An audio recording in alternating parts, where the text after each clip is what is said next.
I mean, look at this scene. Thousands of soldiers, all poised for a war between families. It's epic.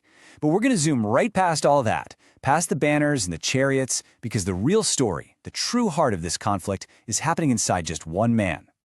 And this is Arjuna. He's supposed to be the greatest archer of his time. But look at his eyes. There is no warrior's fire there. There's just despair. He looks out across that field and he doesn't see an enemy. He sees his teachers, his grandfather, his cousins, his friends. Now, think about these hands for a second.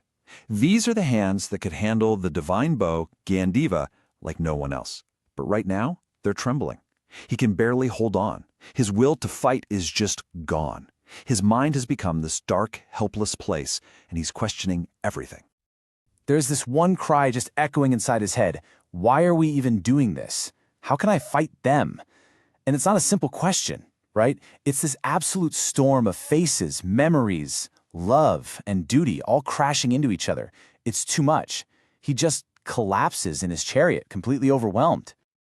But here's the thing. He's not alone.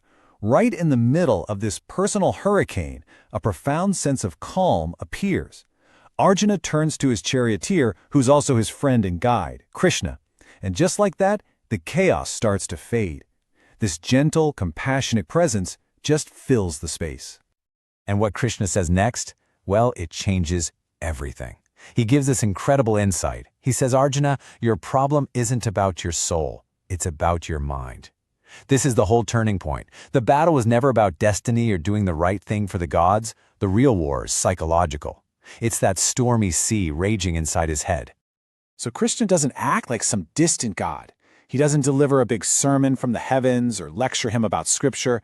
What's happening here is basically a lesson in psychology. You could even call it a therapy session, right there on the battlefield. He gets down on Arjuna's level. He's a guide. And his whole approach is just different. See, he isn't preaching from some pedestal, talking down to him. He's having a conversation, a real dialogue. When Arjuna collapses, Krishna sits down with him. When Arjuna starts to get up, Krishna rises with him. He meets him exactly where he is, emotionally and physically. And through this conversation, you can literally see the change, step by step. Krishna helps him understand his duty, to see past his own grief. And slowly, he lifts him up, from crippling doubt to belief, from paralyzing fear to a deep inner peace. It's this incredible journey from the floor of the chariot right back to his feet. And at the end of it all, something amazing happens. The mind, which was once its own raging battlefield, just goes quiet. The storm stops. There are no more arguments, no more need for ancient texts. There's just experience, a deep, solid calm, right in the middle of all that chaos. And that's when you realize the Bhagavad Gita isn't just a holy book. It's so much more. It's like a map to the incredibly complex maze of our own minds. It's a lamp to help us see in our own inner darkness, and it shows us how to take that sword of our internal conflict and turn it into a key that unlocks real understanding. Because, let's be real, aren't we all fighting a battle every single day? Maybe not with chariots and bows, but against our own inner demons, right? Our doubts, our fears, our anxieties. This story, it was never just about Arjuna. It's about us. And Krishna's voice, it still echoes. It's speaking to every one of us, right now.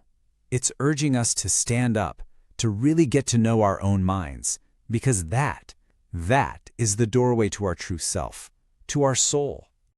You know, the great poet D.V. Gundappa, he said it perfectly. He wrote, "Man's mind is both his heaven and his hell." Just think about that. The very same mind that creates all our torment has the power to create our peace. The person who conquers their own mind, that's the true warrior.